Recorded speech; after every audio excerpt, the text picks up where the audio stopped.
Hello दोस्तों, genius student live में स्वागत है। आज मैं आर के लिए हिंदी के 6 टॉपिकों में से एक टॉपिक अनेक शब्दों के लिए एक शब्द के 60 क्वेश्चन लेके आया हूँ, जो आपकी परीक्षा के लिए काफ़ी इम्पोर्टेंट है। और ये क्वेश्चन आपको आर की हिंदी परीक्षा के लिए इनमें से बहुत से क्वेश्चन सीधे सीधे परीक्षा में आएंगे। क्वेश्चन स्टार्ट कर रहे हैं। पहला क्वेश्चन है, किसी शुभ कार्य और विधि विधान और श्रद्धापूर्वक करना क्या कहलाता है? प्रार्थना, बी अभ्यर्थना, सी अनुष्ठान, डी मंत्रणा। इसका आंसर होगा सी अनुष्ठान कहलाता है। किसी शुभ कार्य के लिए अनुष्ठान कहलाता है। दूसरा क्वेश्चन है, जिसके पास घर ना हो उसको क्या कहते हैं? जिसके पास घर ना हो उसको अनकित कहते हैं। तीसरा क्वेश्चन है, जिसकी पहले से कोई आशा ना हो उसे क्या कहते हैं? अप्रत्याशित। ये आंसर होगा इसका। चौथा है क्वेश्चन है, आज्ञा का क्या अर्थ है? आगे का अर्थ है जो कुछ भी ना नहीं जानता हो। आगे का अर्थ है जो कुछ भी नहीं जानता हो। A answer.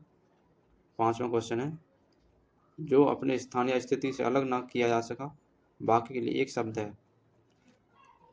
तो इसका आंसर होगा, एक आंसर सही है, अच्युत, जिसे अपने स्थान या स्थिति से अलग नहीं किया जा सकता है। छठा क्वेश्चन है, जिस स्त्री के पुत्र और पति ना हो इस वाक्य के लिए एक शब्द है। जिस स्त्री के पुत्र और पति ना हो उसको क्या कहते हैं? अविराह कहते हैं, अविराह। ये आंसर होगा। सातवां क्वेश्चन है, किसी वस्तु को प्राप्त करने की इच्छा के लिए उपयुक्त शब्द इनमें से कौन सा होगा? तो इसका आंसर होगा अभिप्सा। सातवें का बी क्वेश्चन सही है। आठवां क्वेश्चन है, राज्यों द्वारा निकाला गया आधिकारिक आदेश बाकी के लिए एक शब्द है। तो राज्य द्वारा आधिकारिक आदेश के लिए क्या निकाला जाता है? अध्यादेश निकाला जाता है। नवा क्वेश्चन है, जिस पर मुकदमा चलाया गया हो उसके लिए क्या कहते हैं? जिस पर मुकदमा चलाया जाता है उसको अभियुक्त कहते हैं। डी आंसर सही है इसका। और 11वें क्वेश्चन की तरफ चल 10वें क्वेश्चन है, जिसे भले बुरे का ज्ञान ना हो उसे क्या कहते हैं? जिसे भले बुरे का ज्ञान ना हो उसको अविवेकी कहते हैं। ये आंसर सही है इसका। 11वां क्वेश्चन, जो अभी अभी उत्पन्न हुआ हो उसके लिए एक शब्द है। जो अभी अभी उत्पन्न हुआ उसको का आंसर है बी अधियुक्त प्रसूत। 12वां क्वेश्चन है, शीत ऋतु में होने वाली वर्षा के लिए एक शब्द है। शीत ऋतु में जो वर्षा होती है उसको क्या कहते हैं? सी आंसर है महावट कहते हैं। 13वां क्वेश्चन है, कनिष्ठिका और मध्यका के बीच की मूल्य को क्या कहते हैं? तो इसको कहते हैं अनामिका। इसका आंसर होगा डी। दोपहर के बाद के समय को क्या कहते हैं? इसको कहते हैं, इसका आंसर है सी अपराह्न। 15वां क्वेश्चन, गुरु के समीप रहकर अध्ययन करने वाले के लिए अंतेवासी कहते हैं। इसका आंसर डी होगा। जो अवश्य होने वाला हो के लिए उपयुक्त शब्द होगा। तो इसका उपयुक्त शब्द कौन सा होगा? 16वां का आंसर होगा अवश्य भावी। C answer. 17वां क्वेश्चन है, जो छीड़ ना हो सके उसके लिए उपयुक्त शब्द है। जो छीड़ ना हो सके उसके लिए उपयुक्त शब्द है अक्षय। C answer. 18वें का, जो मापा न जा सके उसके लिए उपयुक्त शब्द कौन सा होगा? जो मापा न जा सके उसे अपरमेय कहते हैं। जो छाती के बल गमन करता है उसका के लिए एक शब्द है। तो जो छाती के बल गमन करता है उसके लिए बी ऑप्शन होगा उरंग। 20वां क्वेश्चन है आपके स्क्रीन पर, अन्य मनुष्य शब्द का आशय है जिसका मन किसी दूसरी ओर हो। बी ऑप्शन सही है इसका। और 21वां क्वेश्चन का आंसर होगा, जो शोक करने योग्य ना हो तो उसको क्या कहते हैं? जो शोक करने योग्य ना हो उसके लिए बी ऑप्शन सही है अशोच। 22वें क्वेश्चन की ओर, बढ़ा चढ़ाकर कहना के लिए एक शब्द है। बढ़ा चढ़ाकर कहना के लिए शब्द होगा अतिशयोक्ति। डी ऑप्शन सही है। 23वां क्वेश्चन है, पीढ़ी दर पीढ़ी चला आने वाला इसके लिए एक समुचित शब्द है। पीढ़ी दर पीढ़ी चलाने वाले के लिए समुचित शब्द क्या होगा? तो इसका आंसर होगा अनवयागत, डी ऑप्शन। 24वां क्वेश्चन है, जिस पेड़ के पत्ते झड़ गए हों के लिए एक शब्द है। जिस पेड़ के लिए पत्ते झड़ गए हों उसको क्या कहते हैं? अपत, सी आंसर। 25वां क्वेश्चन है, जिससे बुढ़ापा ना आए वाक्य के लिए एक शब्द होगा। तो जिस व्यक्ति पर बुढ़ापा ना आए उसको क्या कहते हैं? अजर, डी ऑप्शन सही है। 26वां क्वेश्चन है, वह स्त्री जिसका पति दूसरा विवाह कर ले, वाक्यांश के लिए एक शब्द है। वह स्त्री जिसका पति दूसरा विवाह कर ले उसके लिए आंसर क्या होगा? ए आंसर होगा अधिउठा। वह भाई जो अन्न माता से उत्पन्न हुआ हो,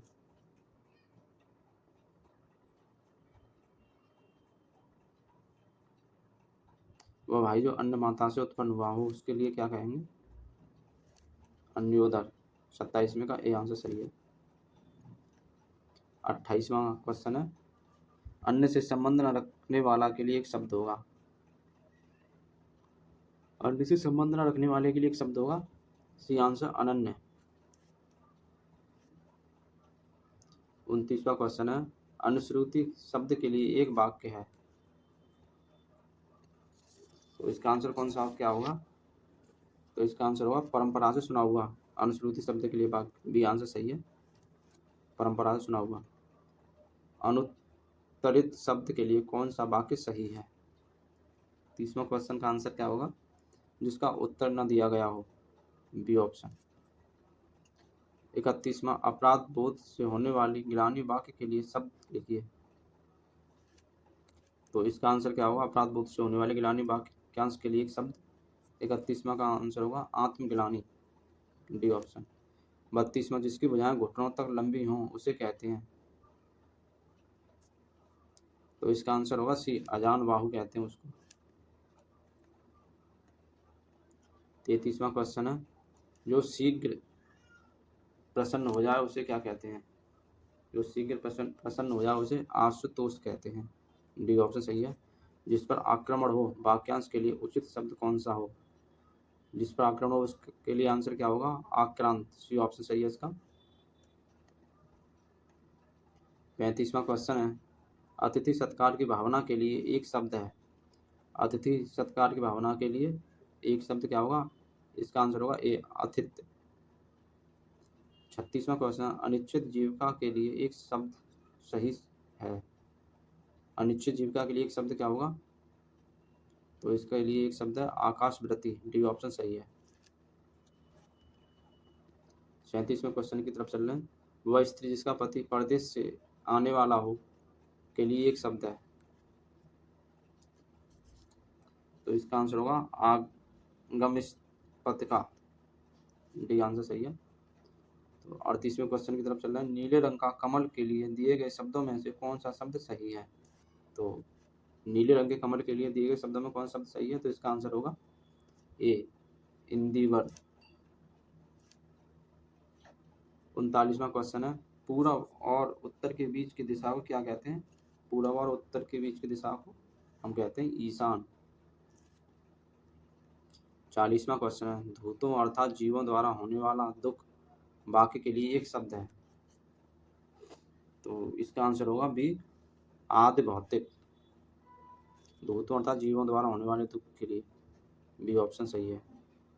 41वां क्वेश्चन है, उपनिवेश से संबंध हो जिसका उसके लिए एक शब्द है। उपनिवेश से संबंध हो जिसका उसके लिए एक शब्द क्या होगा? उपनिवेशिक, औपनिवेशिक होगा, सी आंसर सही है। 42वां क्वेश्चन, जो किए गए उपकार को मानता है उसके लिए एक शब्द है। जो किए गए उपकार को मानता है उसका के लिए शब्द है कृतज्ञ। 43वां क्वेश्चन है, किशोरी शब्द के लिए उचित वाक्य है। किशोरी शब्द के लिए उचित वाक्य होगा, 12 से 16 वर्ष की आयु की लड़की को किशोरी कहते हैं, बी ऑप्शन सही है। जिसके सिर पर चंद्र हो उसके लिए क्या शब्द है? जिसके सिर पर चंद्र हो उसके लिए हम चंद्रशेखर कहते हैं। क्या कहते हैं? चंद्रशेखर, सी ऑप्शन सही है। 45वां क्वेश्चन, किसी पर विजय प्राप्त करने की इच्छा रखने वाले के लिए एक शब्द है। इसका आंसर होगा जिग्सू। किसी पर विजय प्राप्त करने की इच्छा रखने वाले को जिग्सू कहते हैं। 46वां सवाल, आज की धन जो किसानों को सहायतार्थ दिया जाता है उसके लिए उचित शब्द का चयन कीजिए। तो इसका आंसर होगा बी, तकावी। 47वां क्वेश्चन है, तैरने की इच्छा को कहते हैं। तैरने की इच्छा को क्या कहते हैं? C option, तितिर्षा। 48वां क्वेश्चन, जिसका निवारण अत्यंत कष्ट से किया जा सके के लिए एक शब्द है। इसके लिए एक शब्द है दुर्निवार। जिसके पेट में माँ ने रस्सी बांध दी हो उसे क्या कहते हैं? जिसके पेट में रस्सी बांध दी उसे कहते हैं दामोदर। D option. वन में लगने वाली आग के लिए क्या के लिए एक शब्द है। वन में लगने वाली आग के लिए क्या कहते हैं? दवाग्नि। और पेट में लगने वाली आग के लिए हम कहते हैं जठराग्नि। 51वां क्वेश्चन, अनुचित बात के लिए अनुग्रह करना एक शब्द है। अनुचित बात के लिए अनुग्रह करना एक शब्द है और वह है दुराग्रह। और 52वां क्वेश्चन, दीर्घ सूत्री का अर्थ है धीमी गति से कार्य करने वाला दीर्घ सूत्री कहलाता है। डी ऑप्शन सही है। 53वां, बिना पलक झपकाए के लिए एक शब्द होगा। बिना पलक झपकाए के लिए शब्द होगा निमेष। डी ऑप्शन सही है। 54वां, निरामिष शब्द का किस वाक्य हेतु प्रयोग होगा? निरामिष शब्द के लिए एक वाक्य कौन सा है? निरामिष के लिए वाक्य है जो आमिष मांस नहीं खाता है। बी ऑप्शन सही है। 55वां, जो गणना के अयोग्य हो के लिए एक शब्द है नगण्य। इसका आंसर होगा सी, नगण्य होगा। 56वां क्वेश्चन, मध्य रात्रि का समय के लिए एक शब्द है। मध्य रात्रि के लिए एक शब्द क्या होगा? निशीथ। बी ऑप्शन सही है। 56वां क्वेश्चन। 57वां क्वेश्चन, परित्यक्ता शब्द के लिए दिए गए वाक्यों में से कौन सा वाक्य उपयुक्त है? तो इसका आंसर क्या होगा? परित्यक्ता शब्द के लिए दिए गए वाक्यों में से कौन सा उपयुक्त है? तो इसका आंसर होगा पति के द्वारा छोड़ी गई स्त्री परित्यक्ता का अर्थ है। सी आंसर है। 58वां क्वेश्चन, जो अपने पद से हटाया गया हो के लिए एक शब्द है। तो उसके लिए एक शब्द है जो अपने पद से हटाया गया हो, पदच्युत। 59वां क्वेश्चन, पांडुलिपि किस वाक्य के लिए उचित है? पांडुलिपि पुस्तक की हाथ से लिखी गई प्रति पांडुलिपि कहलाती है। और 60वां क्वेश्चन है, पृथ्वी से संबंध वाक्य के लिए उपयुक्त शब्द है। पृथ्वी से संबंध किसका है? पार्थिव का। सी ऑप्शन होगा इसका। तो दोस्तों, आज का टॉपिक यहीं समाप्त करते हैं। मैंने आपको 60 क्वेश्चन कराए हैं।